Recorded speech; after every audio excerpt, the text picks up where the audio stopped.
जी, अस्सलाम वालेकुम class. Today we are again starting our chapter number second, that is regarding the strategic planning and the business planning as well.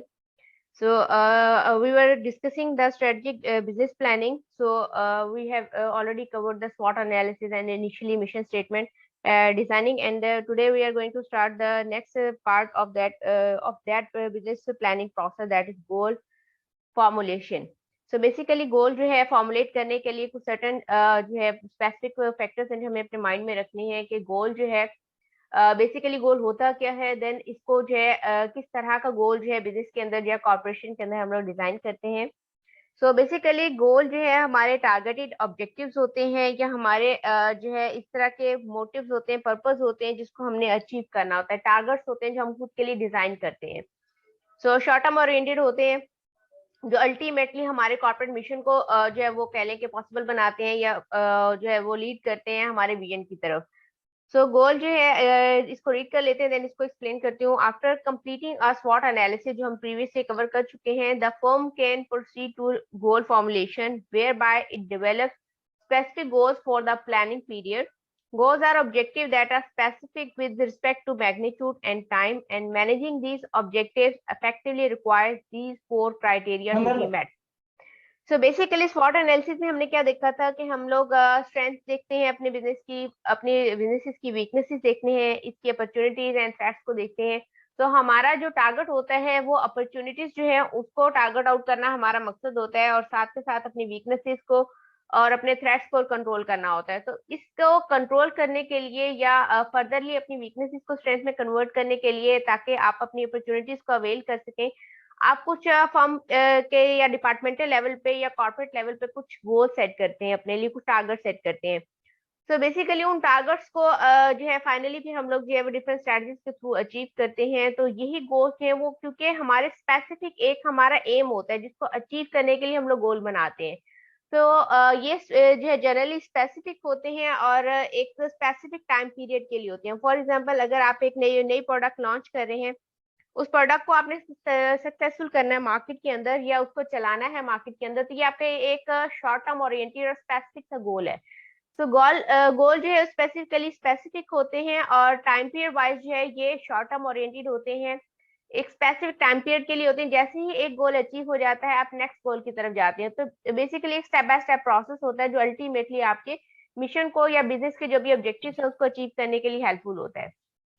So managing these objectives effectively requires these four criteria to be met. So अगर आप चाहते हैं कि आपके गोल जो हैं वो आपके ऑब्जेक्टिव्स को या आपके जो भी फाइनली जो आपके एम्स हैं उसको अचीव करने के लिए इफेक्टिव हो, तो उसके लिए फोर बेसिक फैक्टर्स हैं जो कि आपके गोल के अंदर होना चाहिए. तो जो है इसके अलावा जो मैनेजमेंट के कोर्सेज में आप लोगों ने पढ़ा होगा कि गोल जो है वो स्मार्ट होने चाहिए. तो एक वर्ड हम लोग यूज करते हैं यहाँ पे भी, लमसम जो है वो ऑलमोस्ट जो है हमारी जो हेडिंग्स होंगी वो उसी के अराउंड अबाउट होंगी. तो ये डायग्राम आपके सामने है. गोल फॉर्मुलेशन से रिलेटेड कुछ सर्टेन फैक्टर्स हैं. फॉर एग्जांपल, गोल जो है वो रैंक होना चाहिए, मींस आप उसे इजीली रैंक आउट कर सके. मतलब आपको पता होना चाहिए कि ये गोल है, इससे नेक्स्ट मेरा ये गोल होगा, फिर उससे नेक्स्ट मेरा ये गोल होगा. तो ये बेसिकली रैंकिंग वाइज जो है आप उसको रेट कर सके, आप उसे रैंक आउट कर सकें. तो बेसिकली गोल जो है वो इटसेल्फ उसकी ऐसी नेचर होनी चाहिए, इतना सब्जेक्टिव नेचर का नहीं होना चाहिए कि आप उसको जस्टिफाई ना कर सके या उसको रैंक ना कर सके. नेक्स्ट क्वांटिफाइड है कि गोल्स जो भी आप बनाएं कोशिश करें कि वो न्यूमेरिकली जो है आप उसको मैयर भी कर सके. देखिए, आप एक गोल बनाते हैं अल्टीमेटली उसको चेक करने के लिए या उसको कह लें कि उसको देखने के लिए कि गोल आपका सक्सेसफुल हुआ है या नहीं हुआ. तो अल्टीमेटली आप लोग जो कुछ पैरामीटर्स होते हैं जिसके थ्रू आप चेक करते हैं. तो नॉर्मली जो गोल्स होते हैं, एक स्मार्ट गोल या एक इफेक्टिव गोल वही होता है जिसको आप स्टैटिस्टिकली या मैथमेटिकली उसको न्यूमेरिकल टर्म्स के अंदर मैयर भी कर सके, क्वांटिफाई कर सके. देन आपके पास कंसिस्टेंट है. गोल के अंदर जो है ना आपकी कंसिस्टेंसी का एलिमेंट होना चाहिए. ऐसा नहीं होना चाहिए कि गोल जो है आप जो है ना बीच में आप जो है वो गोल में से जो है वो आप जो है वो उससे डिट्रैक्ट हो जाए. मतलब आप एक गोल के अंदर फोकस होना चाहिए आपको, और एक कंसिस्टेंसी उसके अंदर होनी चाहिए, एक कंसिस्टेंट पैटर्न होना चाहिए गोल के अंदर, ताकि आप उसके ऊपर काम करते हुए अल्टीमेटली जो भी आपके मोटिव्स हैं उसको आप अचीव कर सकें. देन रियलिस्टिक है, रियलिस्टिक के अंदर गोल अब जो है ऑब्वियसली बात है कंसिस्टेंट होंगे, रैंक्ड होंगे, क्वांटिफाइड होंगे।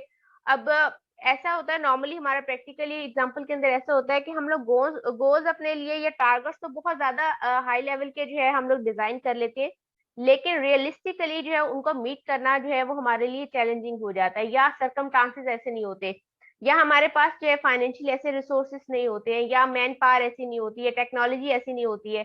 सो लिखने में, डिजाइन करने में या प्लानिंग फेज के अंदर जो है बहुत ज्यादा अपने लिए हाई रेटेड गोल्स ना सेट कर ले, ऐसा होने चाहिए एटलीस्ट वो एक्सेप्टेबल क्राइटेरिया में आते हो, इफेक्टिव होने चाहिए as compare to your competitors, जो है वो एक कह लें कि आपके पास जो है वो बेस्ट जो है ना डिजाइन गोल्स होने चाहिए, लेकिन इतने भी हाई रैंक नहीं होने चाहिए कि वो रियलिटी से दूर हो जाए, या उनको मीट करना आपके लिए जो इन फ्यूचर जो है वो पॉसिबल ना रहे, एक सर्टेन टाइम के पीरियड के तक हो, उसके बाद जो आप उस गोल को ना अचीव कर सकें। तो गोल जो है वो रियलिस्टिक होने चाहिए, रैंक होने चाहिए, क्वांटिफाइड होने चाहिए, एंड मीनवाइल जो है वो कंसिस्टेंट भी होने चाहिए।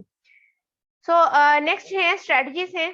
अब गोल आपने डिजाइन कर लिए, गोल डिजाइन करने के बाद नेक्स्ट जो है गोल को अचीव करने के जो वेज, जो तरीके का, जो प्रोसीजर्स आप बेसिकली यूज करेंगे उन गोल को अचीव करने के लिए, वो स्ट्रेटजीज कहलाती हैं, या वो जराए या कह लेंगे वो रास्ते जिसको आप जो है वो फॉलो करते हुए आप अल्टीमेटली गोल को अचीव करते हैं।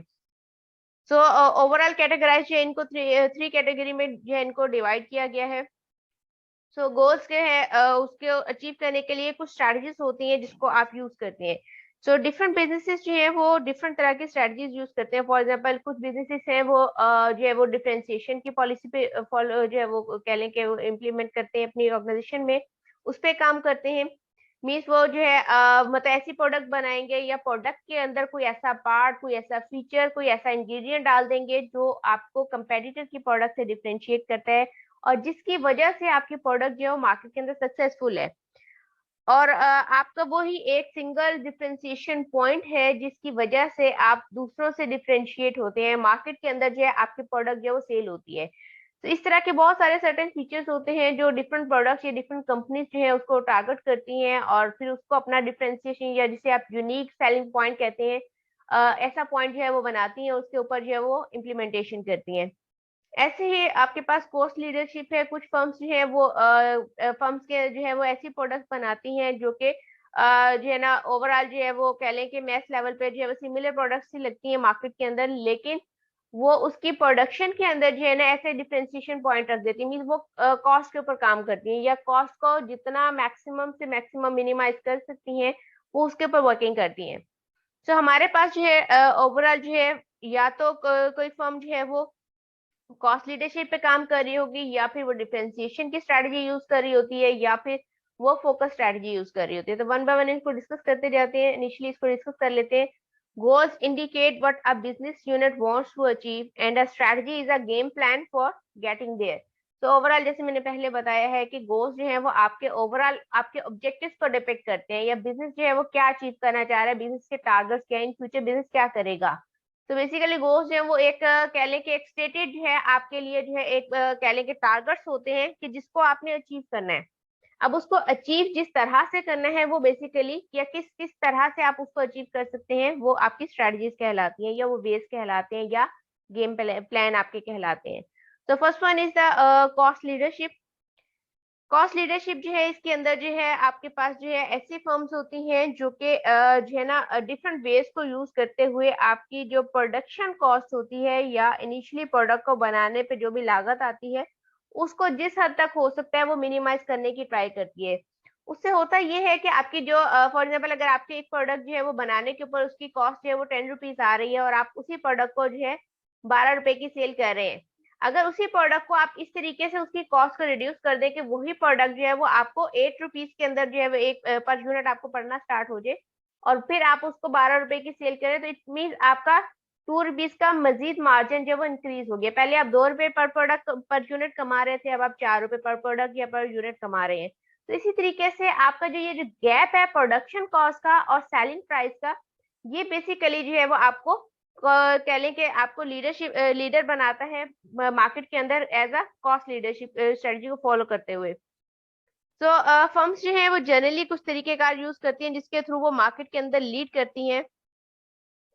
प्रोडक्ट की कॉस्ट की बेसिस के ऊपर। फॉर एग्जांपल वालमार्ट है, वालमार्ट जो है मैंने पहले भी क्लास के अंदर भी डिस्कस किया था कि वालमार्ट जो है ये इतनी बल्क में परचेसिंग करता है, ये इसका बिजनेस ओवरऑल द ग्लोब जो है इतना एक्सपेंडेड है कि ये अपनी जो रॉ मटेरियल या जो इनिशियली जो चीजें परचेज करता है अपनी प्रोडक्ट्स को बनाने के लिए, वो इतनी बल्क में परचेजिंग करता है। अब आपने देखा होगा नॉर्मली हम लोग भी क्या करते हैं कि जब किसी स्पेसिफिक शॉप से हम लोग बल्क में चीजें परचेज करते हैं तो वो शॉपकीपर हमें डिस्काउंट दे देता है। तो ऐसे ही बहुत सारी और ऑर्गेनाइजेशन है, क्योंकि उनका बिजनेस इतना एक्सपेंडेड होता है, ग्लोबली लेवल पे काम कर रहे होते हैं, तो वो जब किसी जगह से इतना इकट्ठा जो है वो परचेजिंग करेंगे तो अल्टीमेटली सप्लायर जो है उनको भी कहीं ना कहीं डिस्काउंट या मार्जिन दे देता है। तो इसी तरीके से डिफरेंट और बिजनेसेस होते हैं जो कि इस तरह की स्ट्रेटजीज यूज करते हुए अपनी कॉस्ट को रिड्यूस करते हैं। कुछ ऐसे बिजनेसेस होते हैं जो कि क्या करते हैं कि टेक्नोलॉजी को इनकॉर्पोरेट करते हैं, मतलब टेक्नोलॉजी के वाइज जो है अपने आप को स्ट्रॉन्ग करते हैं ताकि उनको कॉस्ट जो है वो मिनिमम से मिनिमम पड़े, मिनिमम वेस्टेज के साथ साथ जो है वो मैक्सिमम आउटपुट देना स्टार्ट कर देते हैं। फॉर एग्जाम्पल पहले सारी की सारी वर्किंग जो है वो आपकी जो है वो मैनुअली हो रही थी, अब आपने क्या किया कि वही वर्किंग फॉर एग्जाम्पल आपके जो है एट ए टाइम जो है प्लांट के ऊपर जो है 30 to 40 जो है आपके वर्कर्स जो है वो काम कर रहे थे। अब वही प्रोडक्शन जो है आपने क्या किया कि उसकी जगह पे आपने जो है 5 जो है मशीनरी जो है वो इंस्टॉल कर दी और उनके ऊपर जो है आपने 10 की लेबर लगा दी है। तो कहाँ पे आपके 40 की लेबर, कहाँ पे 10 की लेबर। तो इस तरीके से भी अब आपने देखा कि ओवरऑल जो है उसकी जो है आपको जो आपकी एम्प्लॉय कॉस्ट होती है वो उसको प्रोडक्शन को बनाने के लिए वो भी आपको कम पड़ी, प्लस आपके पास जो है वेस्टेज जो है वो मिनिमम से मिनिमम हो गया, प्लस आपकी एफिशिएंसी रेट जो है वो इंक्रीज हो। अब हम करते क्या है, मिनिमम इनपुट के अंदर मैक्सिमम आउटपुट हमने जनरेट करके देनी होती है, दैट इज एफिशिएंसी। सो यहाँ पे ये होता है कि डिफरेंट फर्म्स जो है कुछ बल्क में परचेज करके कॉस्ट को रिड्यूस करती हैं, कुछ मशीनरी को इनकॉर्पोरेट करती हैं, कुछ इस चीज पे काम करती हैं कि मिनिमम के अंदर मैक्सिमम आपने कैसे काम करना है। फॉर एग्जाम्पल कुछ ऐसी फर्म्स होती हैं जो कि ऐसी प्रोडक्ट्स बनाती हैं जिसके वेस्टेज से भी आप जो जिसे आप बाय प्रोडक्ट्स कहते हो कि जिसके वेस्टेज जो है वो भी इटसेल्फ जो है किसी और प्रोडक्ट को बनाने के लिए जो जरूरी होता है। तो आप बजाय इसके कि उस वेस्ट को आप वेस्ट कर दें, आप उससे सर्टेनली और प्रोडक्ट्स जो है वो डिजाइन करना स्टार्ट कर दें या फिर अपने बिजनेस को एक्सपेंशन की तरफ ले रहे हैं, वो प्रोडक्ट्स भी आप बनाना स्टार्ट कर दें। तो ऑब्वियस सी बात है कि एक चीज का अगर रॉ मटेरियल भी आप खुद ही बना रहे होंगे तो अल्टीमेटली उसका जो है वो कह लें कि वो जो प्रोडक्शन कॉस्ट होगी आपको कम पड़ जाएगी।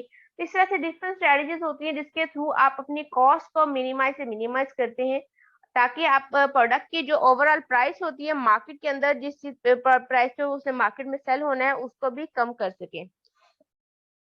So firms pursuing this strategy work hard to achieve the lowest production and distribution costs so they can price lower than the competitors and win a large market share. They need less scales in the market. अब आपका सारा का सारा focus जो है वो low pricing के ऊपर है, तो मतलब अगर आपकी यही एक फैक्टर मार्केट के अंदर हिट कर गया तो आपको एक्स्ट्रा जो प्रमोशनल या एडवर्टाइजमेंट या एक्स्ट्रा जो सर्विसेज आप एफर्ट्स करते थे अपनी प्रोडक्ट को प्रमोट करने के लिए, उसके अंदर भी आपका जो वो जो कॉस्ट या बजट था वो भी आपका रिड्यूस हो जाएगा। तो आपका ज्यादा का ज्यादा मतलब जो सक्सेसफुल फैक्टर होगा वो आपका प्राइस के बेस पे हो जाएगा या कॉस्ट की रिडक्शन की बेसिस पे हो गया। तो यहाँ पे एग्जांपल्स के अंदर मेंशन है, वॉलमार्ट है, डिपार्टमेंटल चेन जो है शॉप जो है ये रन करता है। इसी तरह से कॉन्का है, वॉल्टन है, इलेक्ट्रॉनिक कंपनी है। इस तरीके से ये कंपनीज जो है ये कॉस्ट लीडरशिप की स्ट्रैटेजी जो है उसको फॉलो कर रही है। तो next one is the differentiation. Differentiation पहले बात की है कि आप अपनी प्रोडक्ट इटसेल्फ एक पूरी प्रोडक्ट को डिफरेंट कर दें, वो भी एक डिफरेंशिएशन पॉइंट है, या अपनी प्रोडक्ट के अंदर कोई ऐसा सर्टन सा फीचर रख दें जो कि आपकी प्रोडक्ट को बाकी प्रोडक्ट से मार्केट के अंदर डिफरेंशिएट करता है, या आप कोई एक्स्ट्रा ऐसी सर्विसेज दे दें जो आपको आपके कंपेटिटर से डिफरेंशिएट कर दे, या इटसेल्फ प्रोडक्ट के अंदर एक सिंगल कोई ऐसा फैक्टर, फॉर एग्जांपल क्वालिटी का फैक्टर है, अगर आप उसको मेक श्योर कर लेते हैं और उसको सस्टेन करते हैं तो भी आप मार्केट के अंदर सक्सेसफुल हो जाते हैं। तो इस तरह एक कोई भी एक यूनिक सेलिंग पॉइंट है कि कोई ऐसा एक सिंगल फैक्टर है या एक से ज्यादा हो सकते हैं, तो उस पे ये है कि आपकी वर्किंग इतनी स्ट्रांग है कि ओवर द लाइफ टाइम जो है आप उस को मेंटेन करते हैं।